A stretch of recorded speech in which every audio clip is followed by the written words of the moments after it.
because I ain't got all day and I got somebody to feed that's hungry. Whipping up all of your favorite recipes. Simply Food. You should know by now that you're in for a treat. Simply Food. There's no other channel where you'd rather be. Simply Food. Seafood, pasta, cakes, and pies. Sing and laugh and even cry. Like and share and hit subscribe. Simply Food by TY. I'm going to show you how to make some smothered turkey legs. You're going to need some olive oil, Kinder's caramelized onion and butter, black peppercorn, poultry magic, seasonal salt, paprika, garlic powder, onion powder. You're going to need accent, parsley flakes, better than bouillon chicken base, a green bell pepper, a sweet Vidalia onion, and I'm going to be using turkey legs here. Now, you can swap this out with turkey thighs. You can swap it out with turkey wings. No matter what, it's still going to be the same. Let's get to work. You see that? You see that? You see that? Don't you ask me for no damn ingredient list. Come on.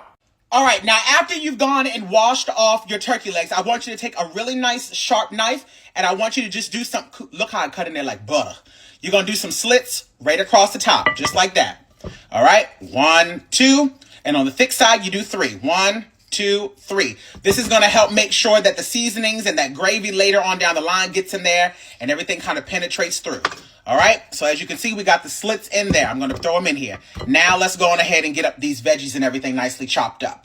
Now, the best thing about this type of dish is that, honest to goodness, it really is super easy to make because you throw everything in the same pan, okay? This is a one-pot type of thing. Well, except for the gravy, and I'll show y'all how to do that later on down the line. But for right now, all we are doing is chopping down our onions, getting these nice and chopped up. I hope all of y'all are having a lovely day.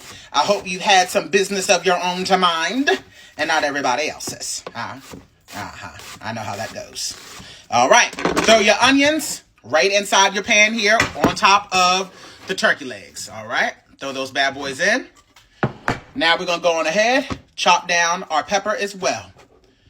All right.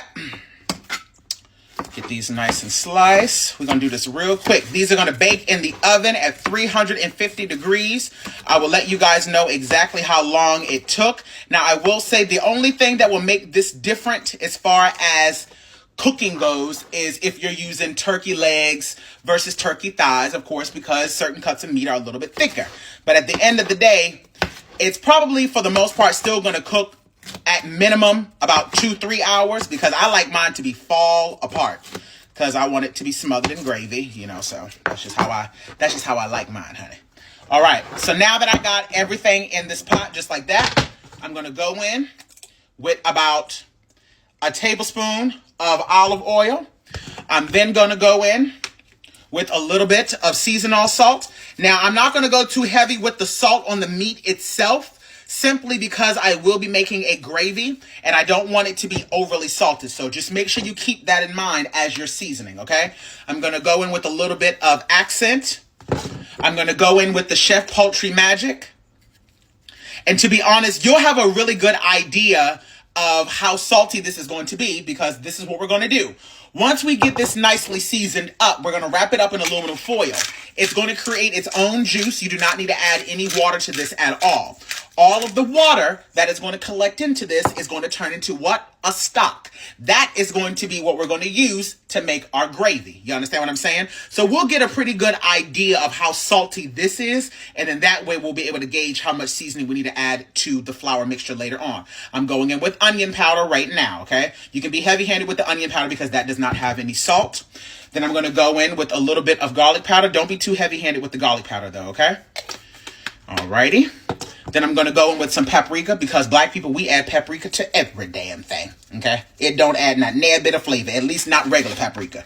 Okay, and then I'm going to go in with the Kinder's caramelized onion butter. This is a brand new bottle. It's all right. I'm going to go in with a little bit of this right across the top. And now I'm going to go grab me some gloves really quick and rub this all down. That right there is what we call seasoned, huh? Seasoned. I'm going to wrap this up in aluminum foil and I'm going to place this in the oven. Like I said, you do not need to add any liquid to this. I'll let y'all know how long this bakes when we come back. I almost forgot to tell y'all, don't forget to put your parsley right on the top. Okay? Put your parsley right on the top, just like that. Okay? There we go. Now go on ahead and put your aluminum foil in it and put it in the oven. All right, y'all, so this has now been in the oven for exactly 2 hours, and as you can see, the meat is completely tender, just the way I want it. I am now going to remove all of this liquid in the bottom, and I'm going to separate that out, and then I'll show you what we're going to do with that in a split second. Keep your oven on. This was cooking at 300 for about 2 hours. Okay, so as you can see, I removed all of the liquid. It's very, very concentrated. This is what we're going to be using as a part of the gravy in a split second. So just keep this, sit this to the side. For right now, this is fine just sitting the way that it is. In the cast iron skillet, we're going to add in 6 tablespoons of unsalted butter. I have 1 cup of water here, and to that, I'm going to add in a rounded tablespoon of the roasted chicken base from Better Than Bouillon. So we're going to go ahead and add that in. Do yourself a favor and just make sure that the water's already hot. That way, it'll just dissolve easily. Now, to make sure that you end up with a smooth gravy, while your butter is melting, you want to make sure that you have your ½ cup of flour ready, your stock ready, and the 1 cup of the chicken broth ready. All right, so now that our butter is melted, you're going to go on ahead and add in your ½ cup of your flour, and you want to make sure that you whisk this until it gets nice and smooth. You want to make sure that you allow this to cook for about 3 or 4 minutes because you want to cook off all of that raw flour taste. So just allow this to cook for about 3 or 4 minutes and make sure that you're mixing the entire time so that it does not burn. And you want to make sure that you're keeping an eye on this. We're not making a dark roux, so you don't want this to get too dark. We're really, at this point, really just focusing on cooking off that flour taste. Alrighty, this is looking nice and smooth. So what we're going to do first is we're going to go ahead and add in this stock first and then continue to whisk so that it stays nice and smooth. Keep on whisking, keep on whisking. Look at that beautiful color already. That is seasoned, baby. And this is the reason why I said you want to make sure that you have that 1 cup of stock right there. Because as you can see, this is thickening up very fast, and that's going to help thin it out. Now we can go on ahead and add in the 1 cup. There you go. And continue to whisk it until it is nice and smooth. That's what you call a smooth gravy, baby. You hear that? You see that? Look at how smooth this gravy is. Look at how smooth that is. Now is when you want to go in and taste it for additional seasoning. See if you need any salt, pepper, garlic powder, onion powder. This is really going to depend on how well you seasoned your meat earlier. If you season that nicely, you really shouldn't have to add too much, but you can always go in, adjust it, garlic powder, onion powder, a little bit of salt and pepper to your liking. So now that this is looking exactly how we want it, we're going to pour it directly over the top, just like so. My God, on today. Just like that. Okay? Just like that. I'm going to top this off with just a little bit more parsley, and then I'm going to put this back in the oven for an additional maybe about 15-20 minutes. But this is fully done at this point. All right, I'll be back in a minute. Alrighty, folks, and just like that, you have smothered turkey legs. And like I said, you can do this with turkey wings, turkey thighs, whatever you would like. I'm going to do a little... make a full plate so y'all can see, and then we'll do a quick little taste test. Look at this damn plate. Some cheddar broccoli rice, a little bit of greens, but the star are these smothered turkey legs. Look at the gravy. Baby, when I tell you, I can tell you right now that this is seasoned through and through without me even doing a damn taste test. And I know y'all want to see my reaction, right? Huh? What is that? Huh? Let's go in for a taste test. All right, y'all, come on. Y'all see this plate, right? Some greens, cheddar broccoli rice.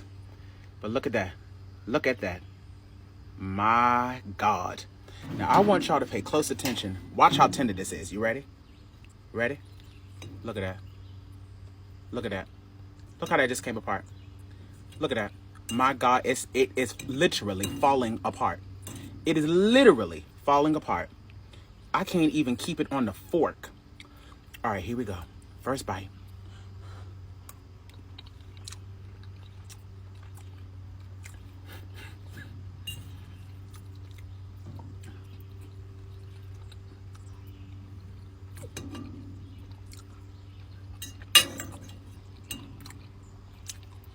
I'm gonna tell you something right now. If you don't make this, you a damn fool. Look at how this... I'm gonna tell you something. This gravy right here ain't no damn joke.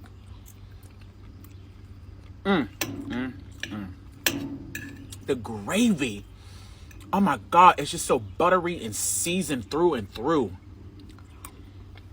Mm, mm, mm. Mm, mm, mm. Mm, mm, mm. Mm, mm, mm. Mm. Go on, make this, honey. Bye.